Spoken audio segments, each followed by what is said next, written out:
بسم الله. موضوع فيديو النهاردة هو حاجة هتخص السكانرز، الديسكتوب سكانرز بتاعت ميدت، اللي هو تي 310 تي 510 تي 710. تمام. طبعا بعض الابديتس اللي بتتم في ميدت خلاص من بعد الفيرجن 3.3.0 بدأت الناس تظهر عندهم مشكلة، وخصوصا الناس اللي هي بتعمل داول بن او بتقطع الدايت بتاعتها. تمام.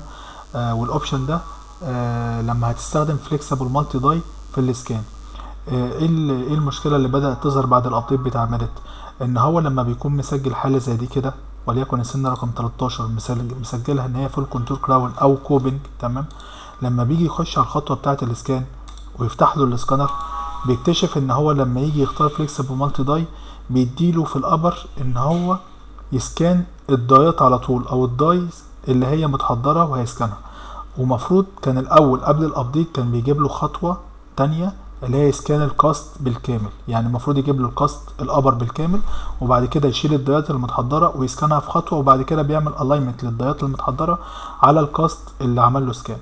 طيب دلوقتي بعد الابديت ما عادش بتظهر الخطوه بتاعه السكان بتاعه الكاست اللي انت مفروض محضر فيه. طيب عشان يظهر كخطوه من الخطوات، اظهره هنا يظهر ازاي؟ مفروض اعرف في الاكسوكاد الادجيسنت توس، اعرف السنان المجاوره. فانا عشان تظهر لي انا قفلت السوفت وير بتاع الاسكان، هاجي اعرف ال 14 كده واقول ان هي ادجيسنت توس. تمام. واقول له اوكي. سنه واحده كافيه، ممكن اعرف له دي كمان اهو 12 ادجيسنت. اوكي خلاص. لما اجي اعمل سيف واجي افتح البرنامج بتاع السكانر واختار الاوبشن بتاع المالتي داي، هيطلع لي الخطوه بتاعه ان انا اسكان الكاست الابر كله بالكامل، وده اللي هنشوفه دلوقتي مع بعض. فكده الموضوع ان هو تسكان الكاست لوحده وبعد كده تسكان الدايات لوحدها وبعد كده يعمل الاينمنت هتبقى موجوده. طبعا انا مختار السوليد، فالسوليد مديني الابر وبعد كده اللور وبعد كده الاكلوجن. هنخش فليكسبل مالتي داي، ادي الخطوه اللي ما كانتش بتطلع للناس اثناء الاسكان. ده بعد الابديت بتاع ميريت، ملوش علاقه بالاكسوكاد.